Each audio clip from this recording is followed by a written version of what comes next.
देश नीति, केवल सच्ची और पक्की खबरें। दोस्तों नमस्कार, स्वागत है आपका देश नीति पर। नीट पेपर लीक मामले ने पूरे के पूरे सिस्टम को हिला के रख दिया है। शिक्षा मंत्री से इस्तीफे की मांग के बाद भी सरकार ने साफ कर दिया कि चाहे घोटाला हो चाहे पेपर लीक हो, मोदी के कैबिनेट में मंत्री इस्तीफा नहीं देते। अब इस पेपर लीक मामले में बीजेपी के बड़े नेता का कनेक्शन जो है पकड़ा गया। जहां नीट पेपर लीक का मामला सुप्रीम कोर्ट पहुंच चुका है और एक साथ तमाम हाई कोर्ट में, तमाम अदालतों में इस पर केस चल रही है, ये लिस्ट आप देख सकते हैं। वहां इस खबर ने तहलका मचा दिया है कि इस पेपर लीक केस में बीजेपी का कनेक्शन सामने आया। अब बीजेपी नेता को सुप्रीम कोर्ट में जवाब देना होगा, जिससे बीजेपी की और मोदी जी की इमेज की धज्जियां उड़ जाएगी। अभी सरकार बनी है। इस पर बड़ा खुलासा दैनिक भास्कर ने किया है। इस रिपोर्ट में साफ साफ लिखा गया है कि नीट के 6 टॉपर सेंटर का जो है बीजेपी नेता के साथ कनेक्शन है। आरी से काटे गए थे हरियाणा में क्वेश्चन पेपर बॉक्स। क्या वाकई बीजेपी सरकार में लाखों करोड़ों रुपए के बदले टॉपर्स बनाए जा रहे हैं? क्या इसी का खेल चालू है? सुप्रीम कोर्ट ने एनटीए को साफ कर दिया कि अगर आपकी तरफ से कोई भी 0.0001% की भी कोई लापरवाही है, कोई गलती है, तो उसे मान लीजिए पहले। एनटीए और शिक्षा मंत्रालय अभी सबसे ज्यादा सवालों के घेरे में है।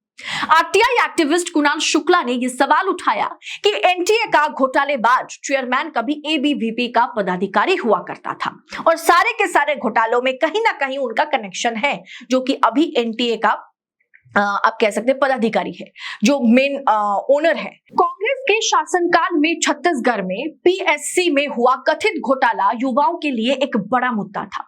अब सुशासन वालों की सरकार ने छग पीएससी के लिए एक आयोग बनाया है, जिसका कर्ता धर्ता प्रदीप जोशी नाम के उस व्यक्ति को बनाया गया जो खुद भर्ती घोटालों का मास्टरमाइंड रहा।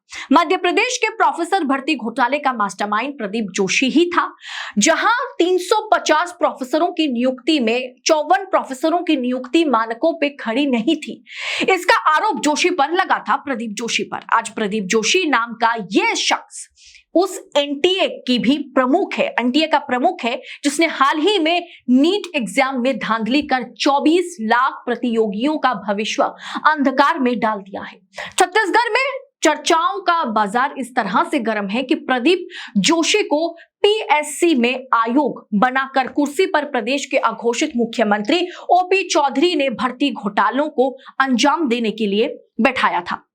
अब दोस्तों इस रिपोर्ट पर गौर करें, यानी इतना तो साफ हो गया जो एनटीए चीफ है वो किस तरह से तमाम घोटालों के साथ जुड़े हुए व्यक्ति हैं। अब दोस्तों दैनिक भास्कर के इस रिपोर्ट पर जरा गौर करें।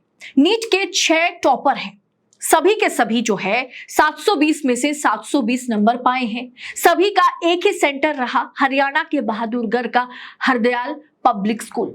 यहीं के 2 और कैंडिडेट हैं जिन्हें 718 और 719 मिले। 4 जून को नेशनल टेस्टिंग एजेंसी यानी एनटीए ने नीट का रिजल्ट घोषित किया था। आपको याद होगा 4 जून को किस तरह से मोदी सरकार बनेगी या नहीं बनेगी, उसे लेकर के हर तरह से माहौल गरमाया हुआ था और कहा जा रहा था कि इसीलिए नीट का रिजल्ट जो है वो उसी दिन ही पब्लिश किया गया जिस दिन 2024 लोकसभा चुनाव के नतीजे की घोषणा को लेकर के हर कोई व्यस्त थे, ताकि ये जो धांधली की गई है उससे छुटकारा पाया जा सके। अगर ऐसा किया जा सकता है तो सोचिए किस तरह से सोची समझी साजिश के तहत इस घपलेबाजी को, इस पेपर लीक को अंजाम दिया गया था। पहली बार ऐसा हुआ जब 67 कैंडिडेट को 720 में से 720 नंबर मिले। सवाल उठा कि ऐसा कैसे हो सकता है। कुछ ही देर में यह बात भी सामने आ गई कि 100% नंबर लाने वाले 6 कैंडिडेट हरियाणा के एक ही सेंटर के हैं। सभी ने हरदयाल पब्लिक स्कूल में एग्जाम दिया था। इससे रिजल्ट शक के दायरे में और आ गया। हरदयाल पब्लिक स्कूल में ही सारा कांड हुआ है और यह पता चला कि बीजेपी नेता की चाची चलाती है ये Hardayal public school. Haryana, UP, Bihar जैसी जगह पर जब कोई महिला प्रधान भी बनती है ना, तो उसके पति को प्रधान का दर्जा दिया जाता है, उन्हें नहीं। ऐसे में चाची स्कूल चलाती हैं तो बोलबाला बीजेपी नेता जो भतीजे हैं भतीजे बीजेपी नेता वाला भतीजे का ही होना तो तय है।